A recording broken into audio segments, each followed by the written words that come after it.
Hello, everyone. Hey, Brian. Hey, Leah. Hi. Hey, Hey, awesome. Thanks for having you here on the live stream. And Leah, welcome to the show. You ready to kick this off? Yeah, thanks for having me. Right on. Yeah, you're welcome.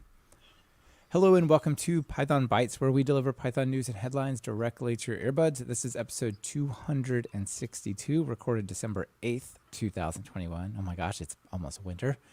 I'm Michael Kennedy. and I'm Brian Ocken. And I'm Leah Cole. Hey, Yay. Leah. Yay. So great to have you here. Thanks for being here on the show. Yeah, happy to be here. Yeah. You and I got a chance to discuss Airflow over on Talk Python a couple months ago, something like that. Yeah. Yeah, but now we'll probably do a little more Airflow over here for people who are unfamiliar with that, but also just whatever you're interested in. So Yeah. great to have you here. Why don't you tell people a quick bit about yourself before we jump into the topics? Sure. So I'm Leah, and I am a developer relations engineer in Google Cloud. And specifically, I work on Cloud Composer, which is our hosted managed product of the popular Apache Airflow project, which we'll talk about a little bit later. And in addition to writing samples and content for that, I also work with a group of fellow engineers, and we maintain all Python samples for Google Cloud and make sure that they stay tested, up to date, and are healthy and are getting reviewed for new samples. And that's a lot of fun. That kind of fell into my lap and has been a good time. I remember Python being one of the original 2 supported languages on Google Cloud, right? It had sort of a special place. Yeah. Now it's one of 7, I think. Yeah, cool. Well, that sounds like such a fun job. I've always imagined dev relations type of jobs to be super fun. Maybe slightly less fun in COVID because the travel and the conferences and all those kinds of things are part of it, but still a fun job, right? Still a good time. Every day is a little bit different. You kind of never know what's going to happen, and that's part of what I like about it. Yeah, awesome. Oh, cool. Brian, I don't even know what you're going to cover, so I don't know what's going to happen. Why don't you let us know? You don't know what I'm going to cover? Well, I'm not looking at my docs yet. Oh, okay. Sorry, fighting a cold. I am super excited. PyTest 7 release candidate 1 is out. So that's excellent. That's big news. Yeah. It is. The last release for PyTest was or 6. They've done other dot releases, but the 6.2 or 6.0 came out, or 6.2. I don't know. I lost track. We use 6.2.4 for our GCP samples. So. Oh, you do. We do.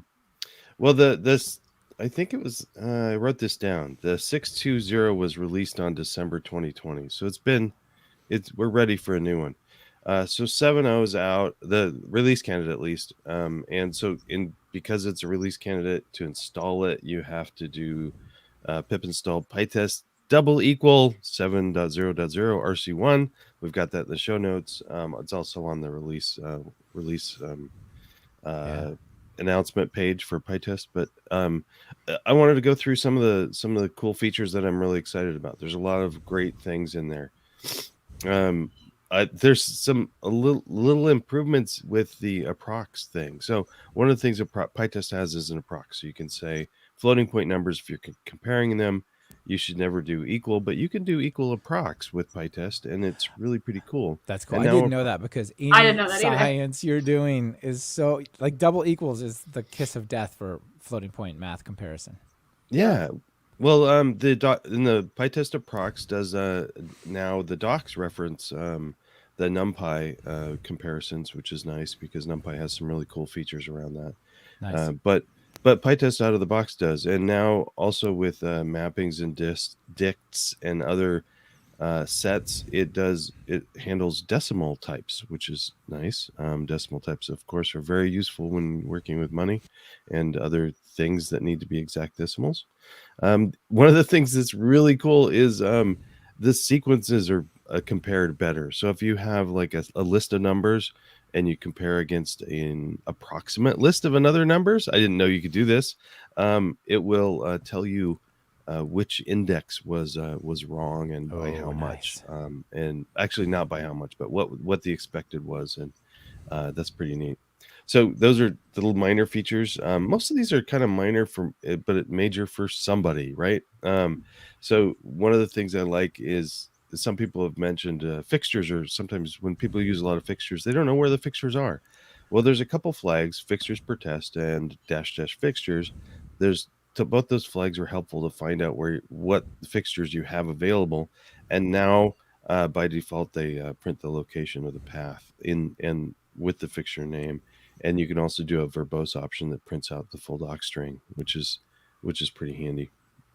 A couple things that I'm really excited about are Python path that's been added, and that was a feature I added to the project, which is fun. Ooh, nice. And It's cool to see the contributions you're making coming back out.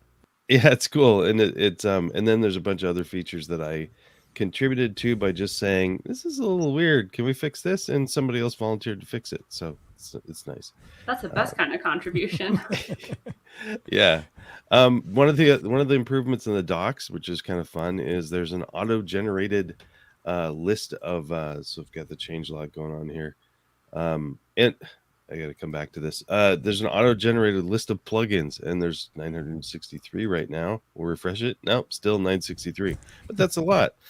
When I first started writing the beta or the second edition of the PyTest book, I noticed this and I wrote it down, but the number keeps changing, so I took out the number. I'm like, it's a lot. There's a lot of cool plugins. One of the things that if you'll notice when you go to the changelog, it starts with breaking changes and then deprecations. And I think this is around because people, when they upgrade, they want to know if it's going to break their code or not. I have tested a bunch of stuff and upgraded from 6 to 7, and I haven't noticed a lot. There was a like a 6.1 to 6.2. I can't remember what there was one break a while ago in the 6x that messed some plugin authors, but I haven't noticed any problems. So please try these out. I wish they would do the features first and then not the breaking changes. I suspect it's the people working deep in the guts, like the plugin authors, that hit these deprecations, and not just people doing assert this equals that type of work. Yep, right. One of the things that I didn't list, but I think a lot of people are excited about, there's more the objects within PyTest that people are using. More of them are type hinted now, so that you can do type hints with objects. Oh, that's nice. Yeah, that's really nice. So fun. Leah, do you use PyTest? Some of these changes exciting? We do. We use PyTest on our Python samples. And so the one that was most exciting to me was the fixtures. Figuring out where fixtures are is definitely something that comes into play for me, especially when we're maintaining something that was written a while ago by someone who might not be working on that code anymore. Yeah. Nice. That's cool. Great. I love the pip installable RC1. That's great. And before we move on, just taking a step back, Roman Wright, author of Beanie. Hey, Roman, out there in the audience says, hey, I'm a big fan of Google Cloud. Oh, thank you. For sure. Well, I've got some fun stuff to talk about next here. I want to talk about this thing that David Smits, former guest co-host here on Python Bytes, sent over and said, this looks cool. Sam Lowe and Philip Gual released this thing called PandasTutor. And this is cool. Yeah, previously Philip had built PythonTutor at pythontutor.com. Now there's pandastutor.com. And it's all about just helping you understand what the code does. So it basically says, look, there's this code here. Like, imagine you've got a list of dogs that have a breed, a type, a longevity. A type is like a herding dog or a toy dog. It goes in a purse. Longevity, size, weight, and so on. And you've got that as a data frame. If you wrote dogs with a size equal medium, then sort values on type, and then group by type, and then show the median, well, what is that actually doing? Like, how do I understand that, right? As somebody learning pandas, imagine I don't really have a database background, and so I'm not sort of trying to map that over to like, okay, there's the where clause, there's the order by clause, and like that kind of business, right? So what is happening when I write that code, either because I'm coming across it for the first time, or, which happens to me a lot, I wrote it 2 years ago and understood it perfectly then. I have no idea what it does now, right? You want to know what it does. Yeah, that happens way too often, right? So what you do is you can go and run this code over in PandasTutor, and you say visualize, and it says running a code, please wait. And so what they do is they put a CSV bit of text in here, it's like a triple string, and then use pandas read, and then just do that one line. So that's a nice way to kind of get data in there. And the way to think about this is steps. It shows you what is the first step and what is the second step and so on. So when you go there, you'll see that it has the code that we were talking about, but then right now the effective where clause, the filter, is regular font and the rest is gray. It's like fade into the background. And so you can actually see what the starting data frame was and the ending data frame. Whoa. And then how it got in there. And you can use the mouse over like, so what they're saying is the type is medium. So if you hover over like a large or a small dog, there's just no arrow. But if you hover over medium, it shows you where in the result that thing landed. Isn't that cool? Oh, That's neat. wild. Isn't that wild? And so then you can see size has all the values on the left, and then the size is grouped on the right, and it shows medium, medium, medium, medium, because that's all that's in there. Now, when I first looked at this, I'm like, there's a bunch of stuff on the screen. What's going on? I noticed the arrows, but then what it took me a minute to realize is there's multiple steps. So the next thing, if you scroll down, shows the same code at the top, but now the sort values type is highlighted, right? That's the next part of what looks like one expression in Pandas. And so now it highlights the column that it's sorting on, and you can actually see the arrows pointing to how they were reordered in the result, because you're sorting by type. So it's non-sporting, non-sporting, non-sporting, non-sporting, and then sporting, sporting, and working, working, and so on. So that was step 2. And we have a group by. This one's interesting. It doesn't have arrows, it has colors. So the group by type, again, non-sporting, sporting, so on. You end up with these groups. Like here's a blue box of all the non-sporting dogs. The bulldog, the poodle, the French bulldog is so cute. Then you've got the golden retriever and the Labrador and the boxer. All right, so these are grouped into the colors. And then finally you do the median, and it shows how those groups reduce down to statistics. Like the longevity of a non-sporting dog is less than a sporting dog apparently, but they're also lighter. So anyway, what do y'all think?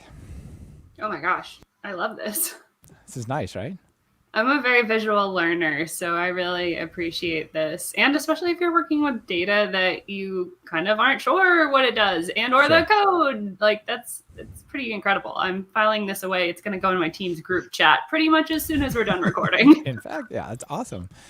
Yeah. I think it's really good. You know, there's so many people who are presented a notebook or presented some kind of result, and they're like, I need to understand what that means so I can keep following. And I think, throw it into here or something like this would be really helpful. Well, and a lot of people that have spent a lot of time with databases might be obvious what these things do, but for people that don't spend a lot of time with SQL, it's not obvious, and so this is really nice. Yeah, definitely. Or if you're like trying to take some example that you have with their example data and trying to translate it to your own data, that's something like customers do all the time for us. It's something I do a lot too. Just seeing how it behaves with your stuff. Oh man. You didn't write it, but you want to use it, and so how much applies. Yeah. Exactly. Yeah. So this is quite cool. Dean out in the live stream. Hey Dean says PandasTutor looks awesome, and Robert Robertson also loving it. It's nice. So very cool. Indeed. Yeah. All right. Over to you, Leah. All right. So yeah, my first thing today is Apache Airflow. So Airflow is a project that is part of the Apache Software Foundation. It's a workflow orchestration tool that originated at Airbnb, I want to say in like 2014, and then pretty shortly after became part of the ASF, and it became a top-level Apache project in, I want to say, early 2019. It's been a little while now, which is very exciting. So you can use it to author these workflows as directed acyclic graphs or DAGs of tasks, which is pretty cool. And it's most commonly used with workflows that are like pretty static, not super frequently changing or slowly changing, just so that you can see how the workflow goes over time.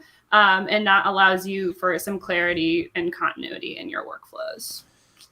I've always sort of wondered what the role of these workflow type systems were, until I realized, if you're going to build a full end-to-end type of workflow without a framework, there's a lot of coordination. And what if this fails? Where do you restart? What do you do? And then the analogy for me is kind of like Flask or some web. Like all I got to do is write this little thing, and everything else will come together to make sure these 4 lines of my Python code run. They run reliably. If they fail, it gets dealt with.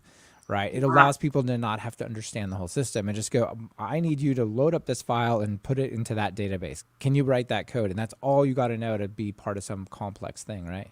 Yeah, I mean, it's not the most glamorous thing, but it is extremely useful. I mean, I did a summer internship when I was doing my bachelor's where I wrote a cron job that ingested some data every night. And the only way I knew if it failed was if I looked in the target folder where it was supposed to end up. And if the data wasn't there, no files. Whoops.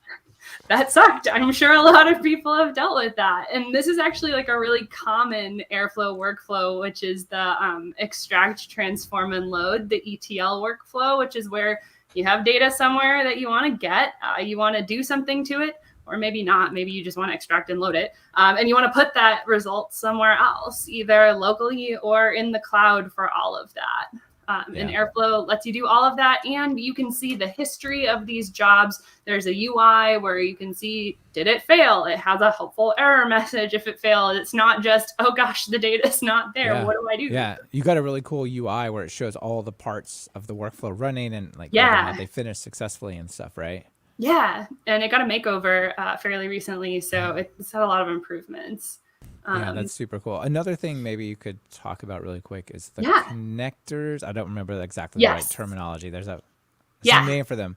Tell people about that. That's also definitely.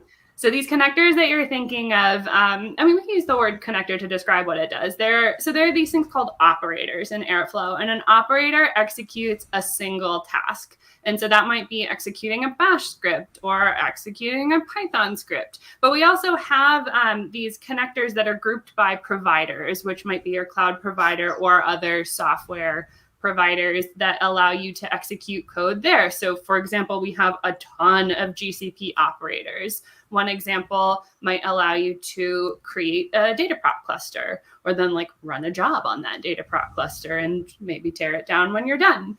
And there are providers that have operators for all the major clouds and more. There's one that like sends a Slack message when it's done. So it's, if you can dream it, it might be there. And if not, you can make it there. That's awesome. So what's GCP? GCP is Google Cloud Platform, or Google Cloud. GCP might be a dated acronym. Sorry. Don't know. Yeah.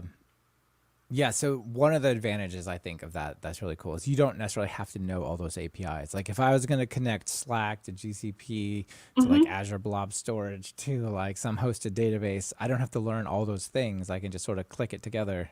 Yeah, you just have to, there's a small amount of setup you have to do for auth, which is understandable. You can't just like publicly go to your Azure Blob thing to grab your data. But once you set up that connection, then your operators can talk to those things. And if you so you can run or host Airflow yourself. And there are a few different ways to do that. And then Amazon and Google both have managed hosted providers. And there's a company, Astronomer, that also does manage hosted ones. And so if you're in an Amazon or a Google, the advantage there is that the connections with those operators might be a little bit simpler from the auth and networking perspective.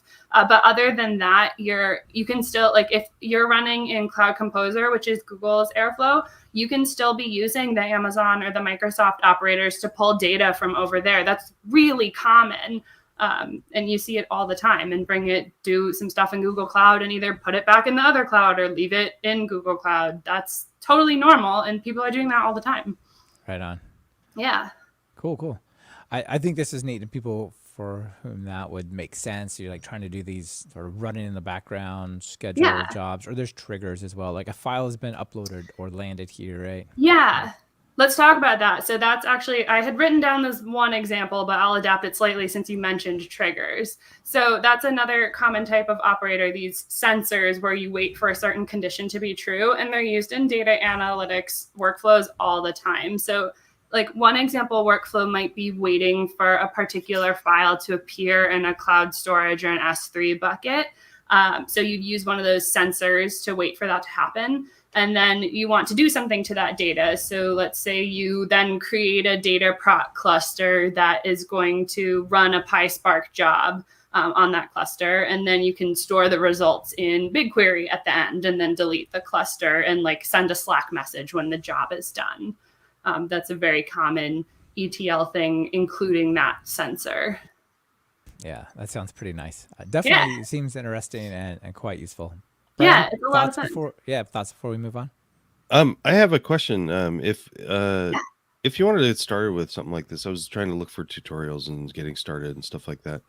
Does it make sense, or is it too confusing if somebody? You said you could run it on your own machine. Does that make sense to try it that way, or should you try It depends.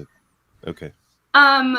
You totally can do it on your own machine. And there's this really wonderful environment that can be found in the Airflow repository that's called Breeze. And it's a Dockerized version of it. It shouldn't be run in production, but if you're looking to try it out, or if you're looking to contribute to Airflow, we highly recommend that everyone check out the Breeze environment.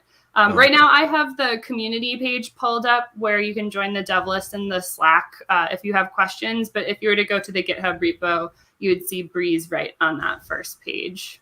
Okay, cool. Thanks. Yeah, great question. Thank you. Yeah, very good one. All right, Brian. Give us a tutorial on Airflow, or what we got going next here? Yeah, so I was looking through the tutorials in Airflow, and I noticed that one of the right away one of the examples used dedent. How about that for a connection? Nice connection. Totally not planned. Very cool. Dedent was suggested. It's a textwrap tool. It's suggested by Michael Rogers-Fillet. It's a small utility, but it's super useful. And I kind of forget that I use it all the time, but I forget to mention it to people. But it comes up a lot. And the idea around dedent is you've got something. Oh, I think I lost my dedent thing. See if I can find it. There it is. The idea is you've got a multi-line string, like here we've got hello world, and it's on multiple lines and there's different spacing.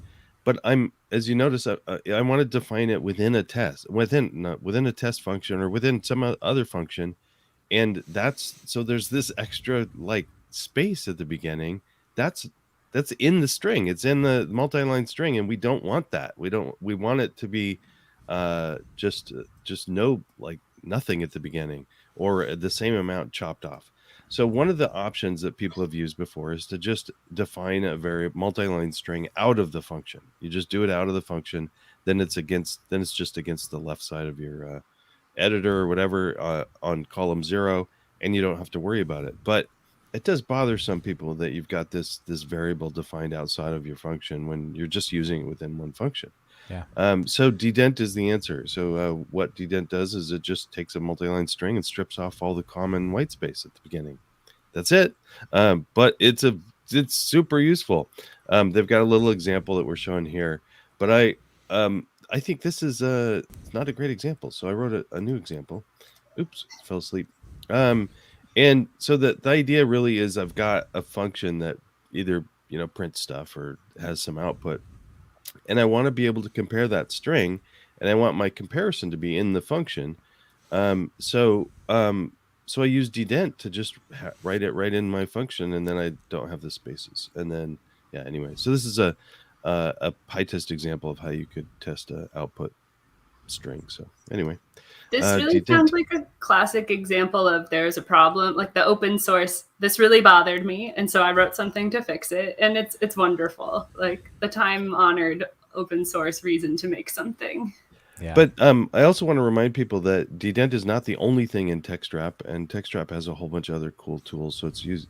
It's not huge. It's just a 5-minute read to peruse what's in textwrap, so that next time you need to manipulate some text, it's useful. So nice. Yeah, maybe wrapping.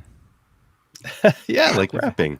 Well, it does things like if you've got a huge string and you want to be able to, like, one of the things is to shorten it. So if you've got a huge string but you really only have like 8 characters to show something, like ellipsize it.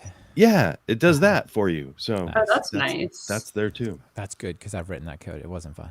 And it didn't feel useful either. I'm like, okay, great, it works. But here we go. Some audience feedback. Anthony out there. Hey, Anthony says it's really useful. Used it many times. Quite nice. Cool. Mm-hmm. All right. This next one comes to us from Dan Bader. You might know him from Real Python and other things. He and I were chatting, and he said, hey, have you heard about pip-audit from Trail of Bits? And I was sure that I had. And I thought we had talked about it, but then I realized, no, I don't believe we have. So I must have just heard about it somewhere else, and we haven't covered it before. So the idea is we've heard about a lot of issues with supply chain vulnerabilities, things getting into pip, but also Ruby gems and NPM and so on. Sometimes that's somebody trying to be evil and putting in some typo squatting thing, or, worse than that would be if the GitHub account of a maintainer got hacked and somebody published a package with to the real package, right? So however things might get into your dependencies, if something is going on bad there, it's better to know than to not know. So this pip-audit is all about that. It audits Python environments, as in virtual environments, and dependency trees for known vulnerabilities. So that's one of the things that's interesting is when you pip install things, you might be very good about saying, oh, I pip installed Flask and I pip installed Pandas. So those are going into my requirements file or my pyproject.toml. But did you remember to pin their versions so that things like GitHub will say your version is wrong? Because if it just sees Flask and the recent version doesn't have a problem, it's not going to tell you. But the one you have installed may. Also, the transitive closure of the dependencies. So Flask depends on it's dangerous, which depends on, I don't know. But if there's something down that chain that has a problem, you may have not put that in your requirements file, and you may not be tracking it. Like, I might be paying careful attention to Flask. I might not care anything about it's dangerous. But that's where the problem is, right? Yeah. So this tool from Trail of Bits, which is a security company, basically solves that problem. And it lets you just type pip-audit. And for me, it's a -r requirements.txt or whatever. And from what I can tell, what it does is it will go create its own virtual environment where it one by one installs each package, looks at the things that come out of that process, and then scans those. So it's not just looking at, oh, you say you have Flask and that's 201. Great. You're good to go. It actually installs it because who knows what the setup.py process is doing and all those kinds of things. And then it scans that and it gives you a report. So for like Talk Python training the site, we have, I don't know, like 30 dependencies or something. And it sat there and it took, I don't know, probably took 2 minutes to go through, and it said, everything's good to go. So that was good to hear, but it's pretty neat. Really easy to use. It's like an external tool like Black or something. So it's a good candidate for pip-x, and then it's just globally available to point at any environment. What do you all think? Oh, this is so cool. I heard about it because one of my colleagues, Dustin Ingram, I think, has been involved with it, or either it's his Twitter that I found out about it from. But he also has a really good talk from PyCon this past year about the supply chain vulnerabilities. That's worth checking out if you're wanting to get an idea of why this is important. Yeah. Yeah. We've highlighted a few examples over the years, but I'm sure. It's definitely something you want to pay attention to, and that's cool that Dustin was talking about it. He works, I think he's still working with the PyPA and works on the PyPI and PyPI.org and all those kinds of things. So very cool warehouse. Yeah. Brian, what do you think? Good stuff? I think this is cool. I'm going to start using it right away. This is nice. Yeah, I used it once as well, and everything seems good. So here, look, I even called up Flask as an example. Say here on this particular version, there was this security vulnerability from 2019, and same with I guess Ginger. All those were good, but yeah, it gives you a nice description of what went wrong, and like in this case, it's a denial of service attack and whatnot. So I definitely recommend people pin versions definitely in your in your requirements. But what do you all think of including hashes? I think that's something Dustin talked about in his talk. And at the time I was like, oh, that sounds like a good idea. And it's not something I've started doing yet. Yeah, exactly. That's exactly what I think. It sounds like a good idea, and I'm not doing it yet. So anyway. But that sounds like it's a me problem more than anything else. Also, it seems like a good idea. You know, I might be missing a step. It feels like the challenge you're going to run into there, where what you're preventing against is a man-in-the-middle attack. Somebody can intercept what's happening with pypi.org and sneak in some kind of broken, hacked version. Yeah. I don't know.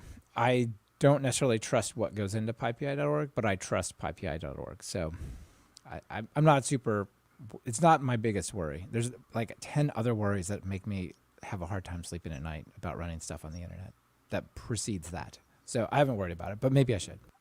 I think it's in the queue of things to worry about. Exactly. Well, for instance, with this audit, you can pin your stuff and then have it be check it every once in a while. You install everything and check things. I don't see why it couldn't be a CI step. I was actually just going to say that pip-audit, I need to bring it to my like samples maintaining group to talk about who wants to implement it and how soon we're going to do it. And whose pager rings when it finds a problem. Yes. Yeah. Nice. Pagers from back in the day. All right. Right. Well, that's all I got for that one. We're off to Leah.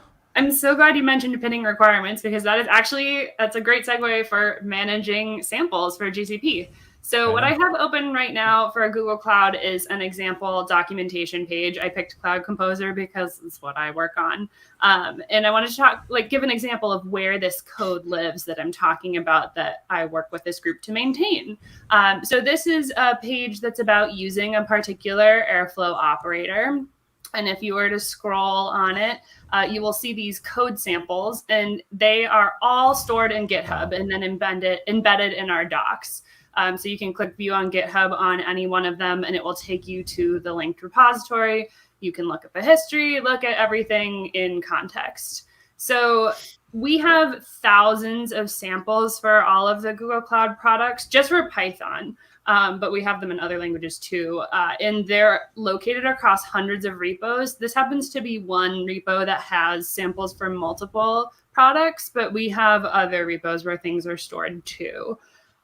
So to ensure that there's consistency and that my group of engineers, my colleagues and I actually have time to do our work and function as humans outside of work too, we use a lot of automation.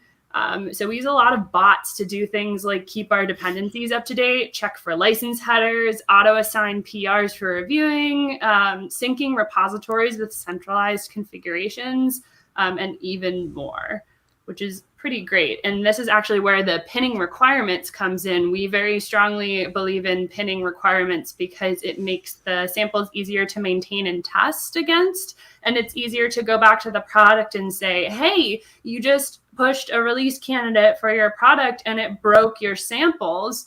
It wasn't supposed to. What gives? Rather than finding out mysteriously when getting a customer issue. So then to keep it up to date, we use a bot, and these are some pull requests recently opened by the bot of some dependencies. They get double checked to make sure everything looks good by a human and merged. It's pretty great. And then we actually have a team of engineers in DevRel that works on making GitHub bots that we use. And that is totally open source. So you can see some of the ones that we use. Like we have our license header one. The sync repo settings allows us to have a single source of truth for our configuration for all of our Python repos. And then it makes sure it gets synced across all of them. It's pretty great. I really don't know how I would function without all of my bot friends.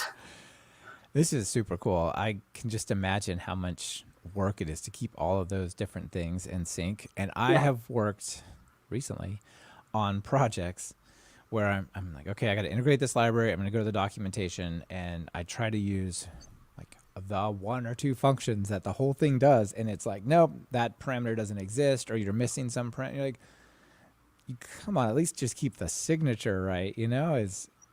And of course, it's something like *args, ** KWArgs. It's not like, oh, I can just look in my ID and see, oh, yeah, it says it takes like use security, use SSL, yes or no. Like, no, it's unknown without the documentation, basically. Yeah. This is awesome. Thank you. Yeah. I think so too. I'm very grateful to it. And yeah, for our dependency bot, we do use an external one. I think GitHub is the one that does Dependabot. We in particular use White Source Renovate bot. It's what we were using when I started. And that works very well too. And they're very nice and responsive to issues. That's fantastic. Yeah. Dependabot was fairly new, and then it was bought quite recently by GitHub. So I can imagine you were all doing something before then, yeah? Probably, but I know I have friends who use that too, and they're great. Using a dependency bot, I would say if you need a starter bot for any of them, the dependency bot is a great place to start. Yeah, that's fantastic. I've recently switched to pip tools and pip compile to Mhm. generate my requirements with pinned versions and stuff. But Nice. before that, I was all about Depend-a-bot telling me if something new was out and seeking that. Nice. Yeah. Pip tools rocks. Love pip tools. Yeah, it definitely does. Brian, there's a lot of cool automation here. What do you think? I'm excited about looking through all of these. I love looking at bots because I know. the whole idea about a bot is like the Unix philosophy of do one thing and do it well. Yes. And Yeah. I love that. Have something And- else do it and not you do it, which is even Oh better. yeah. All of our bots are based on like, oh gosh, we're doing this one thing over and over and we're not doing it well because we're doing it manually. So how can we like use automation to make sure we're doing it consistently and Like- to save a lot of time? Like one of the things you've got in here that's shown right now is label sync. So one of the nice things about one of the interesting things about different groups workflows is to have different labels that mean different things. But when you open a new repo, it doesn't have all those labels. So Yep. being able to sync those labels across an organization, Right, like I think is needs good. Yep. triage, good Exactly. first contribution, all those kinds of things, right? Yeah. As I said, we have hundreds of repos just for Python, and we use things like we have labels that say what API something belongs to, and that helps with the auto assign bot to make sure that issues and PRs get routed to the right team. Otherwise, you're having a human do all that triage, which is fine, but doesn't scale super well in our use case. Yeah. Yeah, and adding a label is really easy Yeah. to an issue or something. So having a bot that looks at label changes and just Mhm. does an action based on that is Yeah. a brilliant use of time. Yep. So Highly recommend. Yeah, fantastic. This is great. And you have an install link next to all of them. Does that mean I just click that and install it into one of my repos? I believe that is the intent. Yeah. And that's if it doesn't work, you should open an issue on this repo because my colleagues are very responsive. fantastic. All right. now we just need bots to generate bots. Honestly, if my colleagues told me they were working on that in this repo, I wouldn't be surprised, but I don't know. The Metabot. Yeah. Fantastic. All right. Well, Nice. how about some extras? Brian, you got anything extra you want to share while we're here before we call it a show? No, just I'm fighting a cold and hopefully that'll all be over. All right. Feel Well, better soon. yeah, maybe some sort of audit thing. We'll check your health status. We can run that Yeah. against you. Leah, How about- anything else you want to share with us? Oh, I mean, on Twitter earlier, we were talking about HTTP status codes, and it reminded me of still my forever reference for HTTP status codes is http.cat. Yes. if you go there- HTTP.cat is fantastic. It's so good. It is so good. Let me share a few non-funny things, and then we'll mix that in with our joke. How's that? Please do. Fantastic. All right.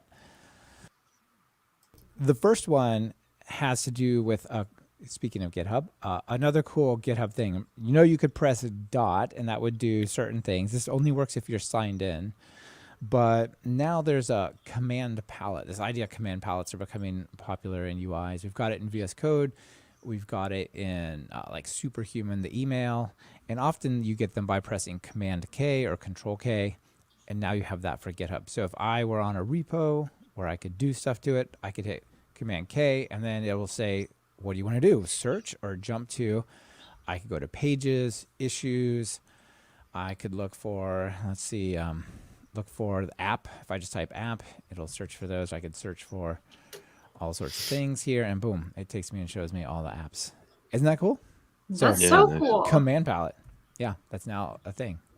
That's beautiful. And you could just, I mean, no mouse. I'm here. I'm in this repo, the top level. Command K, down arrow 2 times, hit enter. I'm on the issues. Oh my gosh. Yeah. Love to see it. Yeah, so that's a good one.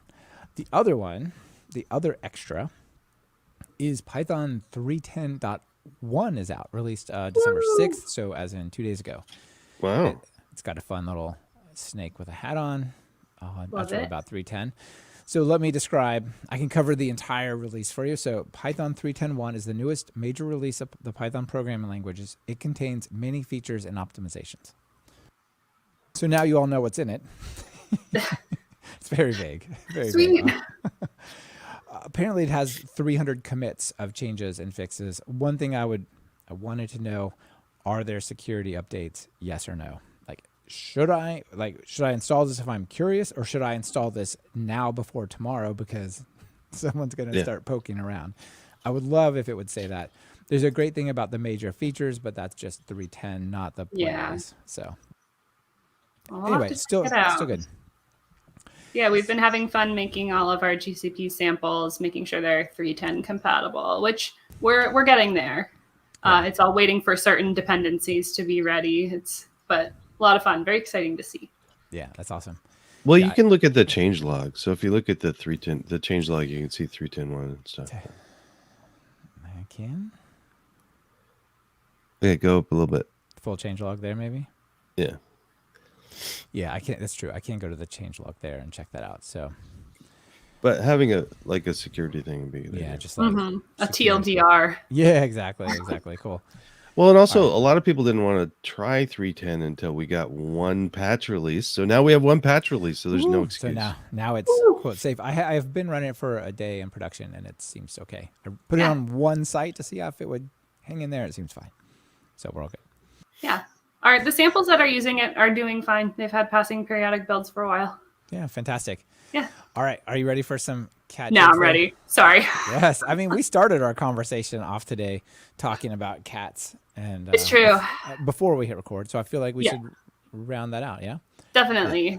So first of all, http://statuses.com is a fantastic place to go learn about the real meaning, or the official meaning, let's say, of status code. So for example, there's 100 continue, and if you want details, you click on that and it actually pulls this all up. Even shows you like the enum in Python if you wanted to use that. Oh my gosh, I love that. Isn't that cool? It gives you the meaning like 100 continue. The initial part of a request has been received and has not yet been rejected by the server. Nice. The server intends to send a final response eventually. And so there's other ones like 200 okay, 201 created. Let's see, what else should I point out? 304 cache not modified. 400 bad request. 404 not found. 403 forbidden. 500 internal server error. 418 I'm a teapot. 418. Yeah. And 502 bad gateway. Okay. So let's do yours first, Leah. So I put out this joke, and you said this is good, but oh my goodness, cats. But So when I was doing my computer science degree, a friend shared with me http.cat when we were learning about HTTP status codes, and if you go there, you will find one cat per HTTP status code representing what is going on. And I am not going to lie to you, in my professional career, I still use it as a reference because it's my favorite one. And you can even, if you go to like http.cat/200, it returns a JPEG of a cat that's like, okay. Yeah, exactly. And you can do that for all of the status codes. 201, the cat has walked through some wet cement, and that's 201 created for footprints. Let's see what else we got in here. Some good ones. 404, not modify. 304, sorry. The 404, the cat is hiding under some wrapping, not found. Fantastic. Yeah, I love this. I had not heard about this, and it's glorious. Well, wait, is there a 418? There is. Of course there is. I'm a teapot. Cool. A kitten in a literally teapot. inside of a teapot. All right. So I saw this joke by Breen, who is John Breen, and thought, that's really funny. What he did is he put his own like personal take on what status code means. And I thought they were hilarious, but I thought, let me take a shot at this as well, a little more Python focused. So I'll link to my tweet. I put this set of colloquial meanings of the HTTP status code. All right, you all ready for this? Yeah. So let's do it. 200 is what's up? All good. 201, hello creator. 304, not modified or cached, is same old, same old. 403, permission denied, is get off my lawn, kids. That one was my favorite. 404 is just, there's no message. It's just not there. It's not that's a funny. message, but it's just blank. 500 is we're bad at APIs. I love that. 400 is you're bad at APIs. Yes. The real cardinal sin of APIs is 200, but in the body there's a JSON that says error and a reason. Oof. 200, but with error text, we're really bad at APIs. Yeah. 502, we're bad at deployment or DevOps because part of the infrastructure can't get to the other part. And Brian's favorite, 418. Is it already April again? Yeah. Because the reason is that was actually put into the spec as an April Fool's joke, and they left it. I'm a teapot. I love that they left it. I do too. Yeah. It's like import this. It's just stuff that's fun that should just always be there. Yeah. What's the harm? What's the harm? Yeah. Just leave it there. Anthony in the live stream has some feedback for you, Leah. Each status code's using cats. Well, I never. I mean, where there's internet, there is cats, no? Oh, of course. Why we were created the internet in the first place, right? For cats. Exactly. All right. Well, I think that's it for our show. Brian, thanks for being here as always. Leah, thanks for joining us. Thanks for having me. Thanks for listening, everyone. Yeah, you bet. See y'all later.